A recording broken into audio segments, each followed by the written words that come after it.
Selamat malam para netizen dimanapun kita berada, salam inspirasi bagi kita semua. Ya, kenapa seorang Gibran tidak diundang oleh PKS? Apakah ini diundang atau tidak? Saya cari beberapa berita yang ada, ternyata belum ada yang menyatakan bahwa Gibran diundang oleh PKS di Rapimnas PKS. Tapi ya seorang Prabowo mereka diundang ya oleh PKS tapi tidak hadir karena ada acara katanya begitu kan. Ada dari PKS ada yang memberikan klarifikasi ada acara kenegaraan di Filipina. Tapi pada kenyataannya siangnya begitu kan ya Pak Prabowo ketemu dengan Pak SBY. Ini ada apa begitu? Seharusnya kan setidaknya Gibran lah datang begitu. Kenapa Gibran tidak diundang? Kenapa? Takut ya pemilihnya nanti akan menjustis bahwa PKS ya dekat dengan Gibran, dekat dengan istana atau bagaimana? Ini kayak menjadi pertanyaan. Coba kita analisis bersama. Ya, memang partai itu ya setidaknya acara Rapimnas apapun begitu kan ya, semua partai apapun ya, setidaknya presiden terpilih dan Wapres terpilih seharusnya diundang. Itu seharusnya diundang begitu kan. Kenapa hanya Prabowo yang diundang? Ini yang mesti dipertanyakan. Kalau dari klarifikasi dari PKS dia mengatakan bahwa Prabowo tidak hadir di situ di Rapimnas begitu kan ya. PKS mengatakan ada tugas ke Filipina ya. Tapi kenyataannya yang saya sebutkan tadi bahwa seorang Pak Prabowo ya bertemu dengan Pak SBY di siang begitu. Ini ada apa? Ini menandakan bahwa ada nuansa-nuansa apa di balik ini semua begitu kan. Ya, tapi pada kenyataannya ini memang terserah dari PKS begitu. Seharusnya di sini kan ada logo nama Gibran ya, nama Gibran. Gibran dengan PKS sudah mulai luluh ya. Gibran dengan PKS dengan Pak Saihu sudah saling sudah saling bertemu di situ begitu kan. Artinya apa? Artinya ini kan Wapres ya. Dan inilah menjadi catatan penting ya bagi kita dan publik terutama dari pendukung-pendukung dan simpatisan PKS dimanapun kita berada. Ya kita lihat saja kenapa kok Gibran tidak diundang kan itu ya nih.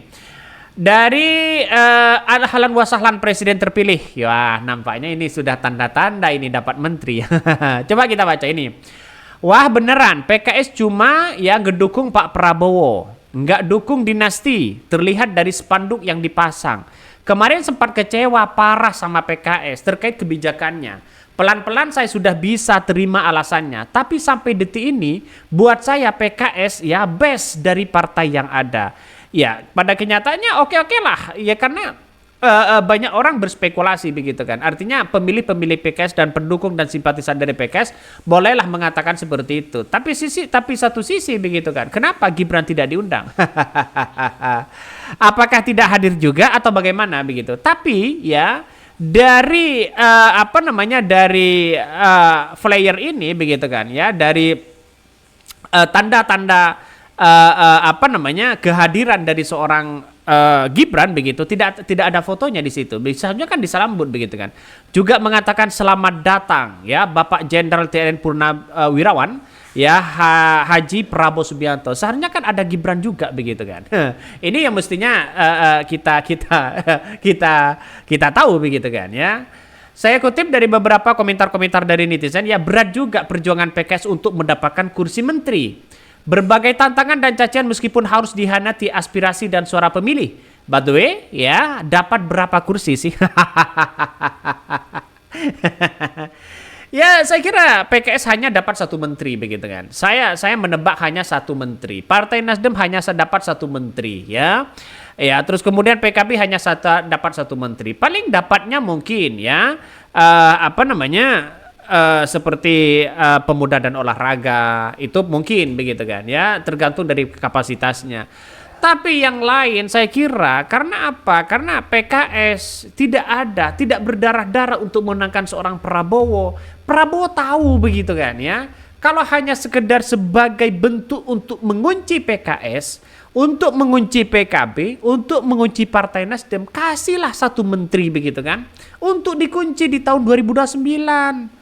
Mereka kalau sudah dikunci menteri yang jelas tidak bisa ngapa-ngapain begitu kan. Yang dibela tetap di situ adalah demi rakyat, demi bangsa, demi demokrasi. Itu nanti di tahun 2029 ya. Jadi ya, saya kira inilah politik yang ada begitu kan. Ya kalau hanya dapat satu ya ya syukurin aja daripada tidak dapat apa-apa begitu kan. Makanya apa namanya tidak ada berdarah-darah memenangkan seorang Prabowo tiba-tiba ingin 2 menteri dan 3 menteri ya pikir-pikir dulu lah begitu kan ya.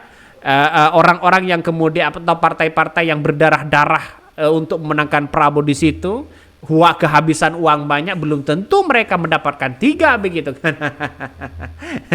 ini ya kita lihat saja karena pendukung gemuk dari seorang Prabowo banyak begitu kan ya. Maka mestinya di situ bagi-bagi jabatan dan kue-kue jabatan di situ pasti semua orang menikmati kecuali PDIP. Mungkin begitu kan ya. Mungkin ini. Coba kita baca, Prabowo tidak hadir di Rapimnas, PKS mengatakan ada tugas kenegarawan ke Filipina. Sudah tahu publik ya. Publik sudah tahu bahwa Prabowo sudah bertemu dengan Pak SBY. Partai Keadilan Sejahtera PKS tidak menjadwalkan kehadiran Presiden terpilih RI Prabowo Subianto pada rapat Rapimnas ya Nasional Rakernas PKS. Juru bicara Partai Keadilan Sejahtera Ahmad Babruni menyebutkan pihaknya hanya menjadwalkan kehadiran Prabowo di Rapimnas Nasional. Kalau di Rakernas tidak dijadwalkan, di jadwalnya ya di Rapimnas, dia dan beliau tidak bisa hadir, ujarnya di kantor Dewan Pimpinan tingkat pusat PKS ya. Pagi kami dapat kabar bahwa Prabowo tidak bisa hadir karena ada tugas kenegaraan kunjungan ke Filipina. Itu paginya begitu. Tapi siangnya ketemu dengan seorang Pak SBY. Ini gimana begitu? Pagi ya PKS dapat kabar Prabowo tidak bisa hadir. Siangnya ketemu dengan Pak SBY. Ya. Meski demikian kata Mabruri Rapimnas PKS tidak berjalan karena tetap berjalan karena sudah diagendakan partainya sejak lama. Sementara itu dia menjelaskan bahwa pihaknya 2020-2022 September 2024 akan mengadakan rapat kerja nasional PKS ya. Rakernas tersebut mengagendakan ya pembahasan bagaimana PKS menyongsong Pilkada 2024 ya maupun desain organisasi. Sehari sebelum Prabowo juga ya menghadiri langsung acara peringatan ya tahun kebangkitan Partai Buruh di Istora Senayan. Prabowo pun batal bertemu langsung dengan ribuan massa buruh yang hadir di Istora Senayan tersebut. Presiden Partai Buruh Said Iqbal di hadapan seribuan ya lebih kadernya meneruskan permintaan maaf Prabowo yang membatalkan rencananya untuk hadir dan menyampaikan pidato kebangsaan di depan para buruh. Nah, nampaknya Partai Buruh PKS ya Prabowo tidak hadir di situ. Ada apa ini?